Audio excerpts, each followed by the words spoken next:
Todos, queria cumprimentar o senador Paulo Paim pela oportunidade de podermos falar um pouco sobre transporte público, sobre as questões da mobilidade urbana no país, cumprimentar o Festino, a professora, cumprimentar o Nazareno, senhoras e senhores. A situação do transporte público no Brasil ela é extremamente caótica. Nós estamos vivendo uma crise de mobilidade sem precedentes no país. Volta aí, André. Eu dividi aqui a apresentação fazendo algumas considerações sobre a mobilidade urbana, o que estamos fazendo, o que poderíamos fazer e, finalmente, as conclusões. Pode passar, André. Então, como eu disse, o problema da crise de mobilidade que estamos vivendo... Volta, André, por favor. E o Festino fez uma abordagem também a respeito. Essa crise que estamos vivendo é exatamente a ausência do governo federal em estabelecer políticas públicas de transporte, dando prioridade ao transporte individual, dando prioridade ao automóvel de uma maneira geral, sem que as nossas cidades tenham sido preparadas para isso.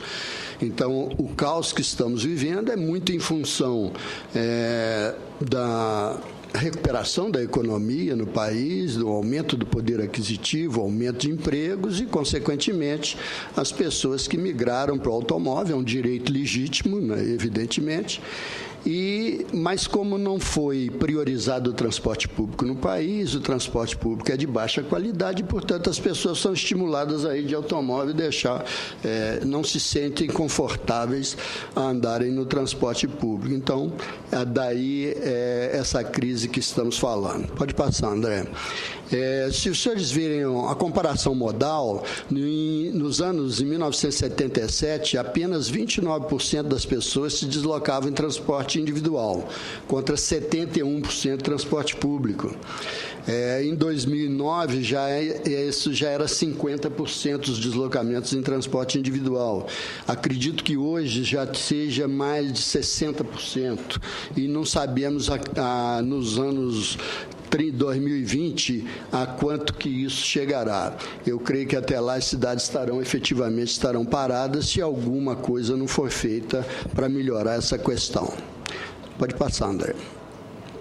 Então, o que nós estamos vivendo hoje é exatamente um problema em que você não tem prioridade ao transporte público, você cria ineficiências, acidentes de trânsito, gastos, né, as deseconomias que isso provoca, né, os gastos com a assistência à saúde pública, principalmente, e com isso você gera um ciclo vicioso no transporte, na medida em que os ônibus têm baixa velocidade comercial, o custo do serviço aumenta por força disso, você precisa de mais veículos, mais ônibus na rua para fazer o mesmo serviço, e com isso você tem baixa velocidade e um péssimo serviço que pode se oferecer à população. E nós precisamos quebrar esse ciclo vicioso, priorizando o transporte público, desonerando também esse transporte, e temos agora aí inclusive a medida provisória 510 que foi aprovada, que deveria desonerar a folha de pagamento do transporte público, o governo federal vetou, né?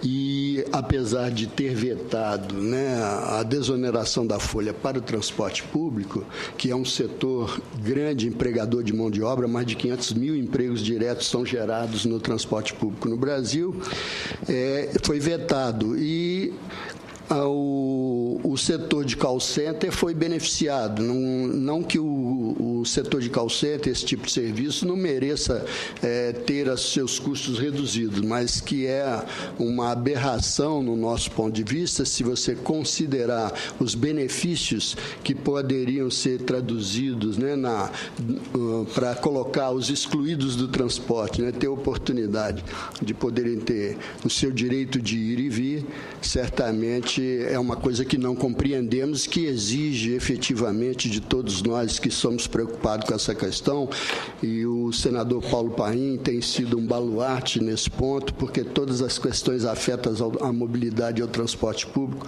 ele sempre esteve presente e acho que poderá nos ajudar muito na tramitação de um projeto de lei já aprovado na Câmara, que está agora aqui no Senado, que é o 310, né, Ivo?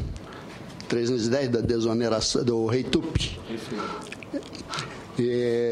que está aqui agora no Senado em discussão para a desoneração, embora a gente ache que isso precisa primeiro ser discutido no núcleo duro do governo, especificamente no Ministério da Fazenda, Casa Civil, para a gente poder sensibilizá-los da importância de se desonerar o transporte público nesse país.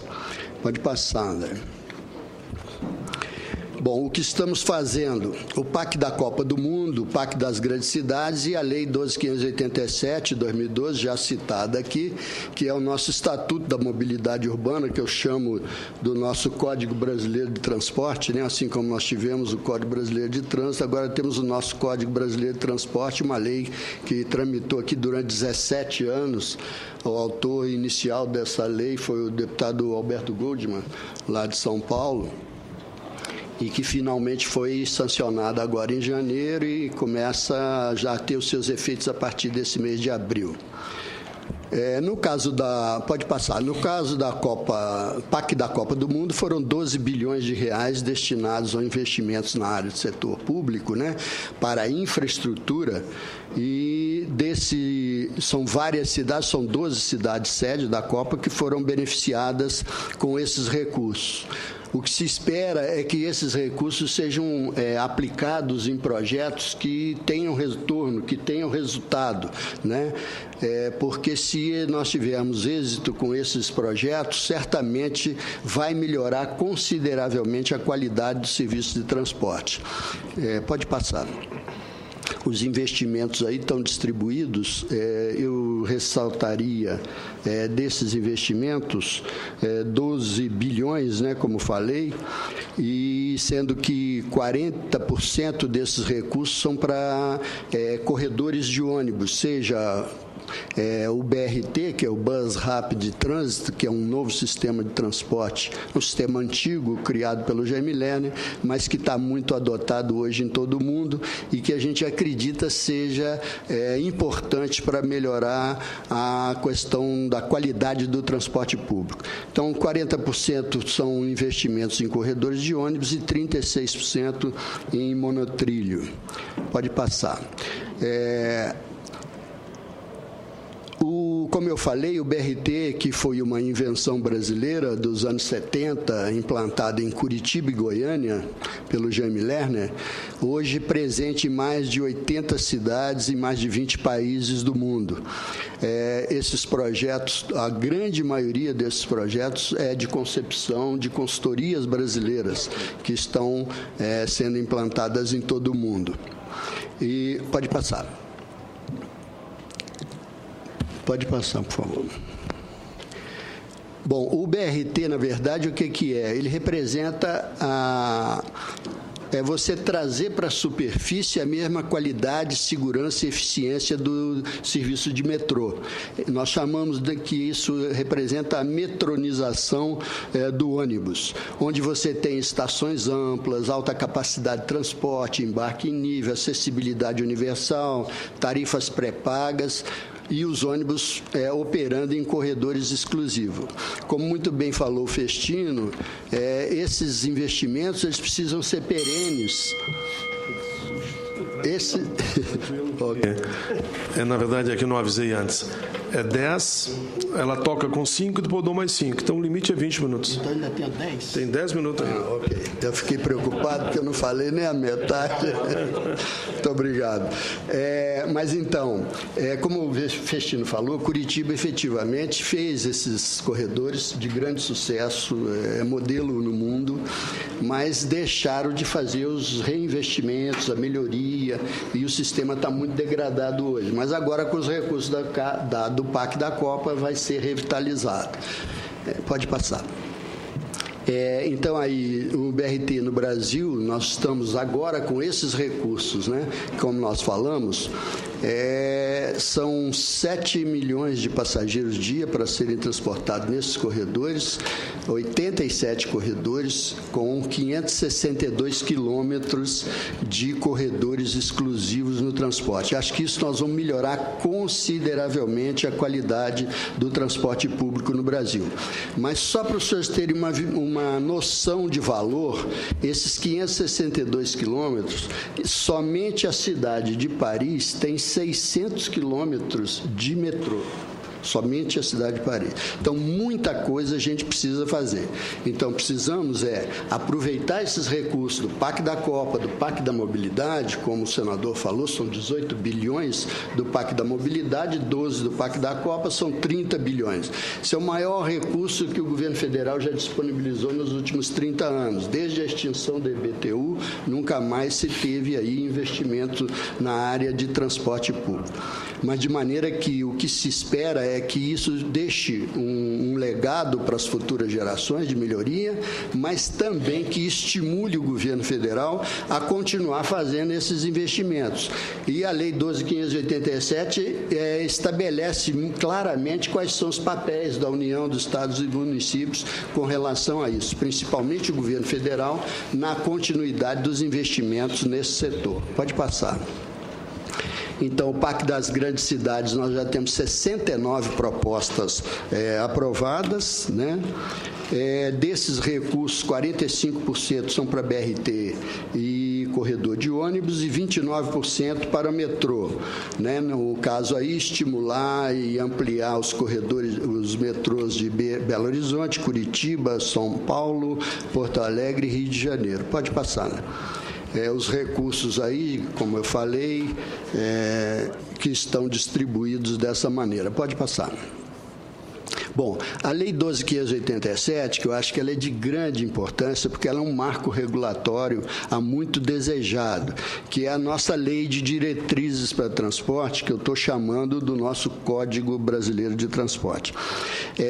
Ele estabelece a prioridade para o transporte coletivo, proíbe o transporte ilegal, pode criar algumas barreiras para a circulação do automóvel em algumas cidades, quer dizer, permite que isso seja feito, e define claramente qual é o papel da União, dos estados, do município com relação aos seus programas de mobilidade, aos seus projetos de mobilidade. No caso da União, ele estabelece a responsabilidade do governo de prover os recursos necessários para esses investimentos de infraestrutura, que são muito altos, são muito caros e que, via de regra, os estados e municípios não têm capacidade de investimento.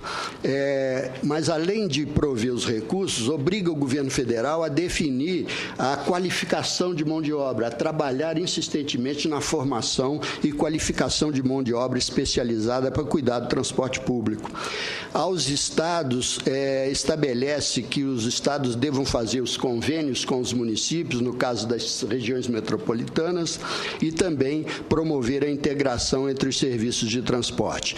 E aos municípios, além da sua clara competência já constitucional de planejar, organizar, gerenciar e fiscalizar o serviço, estabelecer o que nos parece assim, um grande avanço, é a responsabilidade que os prefeitos têm de ter um plano diretor. Cidades acima de 20 mil habitantes têm que ter um plano diretor e um plano de mobilidade.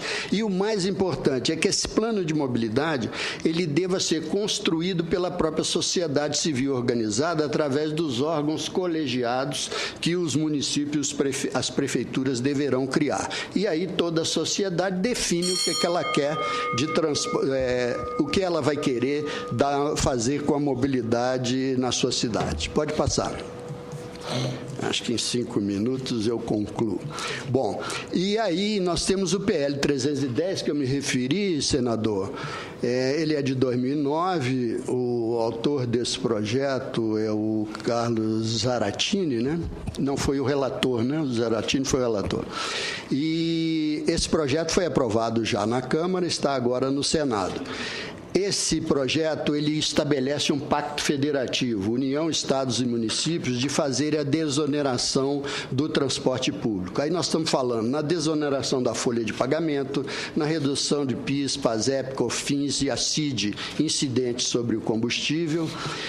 Estamos falando dos estados de abrirem mão do ICMS sobre o diesel, sobre o veículo, e dos municípios de reduzirem o percentual, a taxa do ISS e da taxa de gerenciamento que, via de regra, é cobrada do serviço de transporte. Se todos esses parceiros, se houver esse pacto efetivo, a gente poderá chegar a uma redução em torno de 25% da redução do preço da tarifa.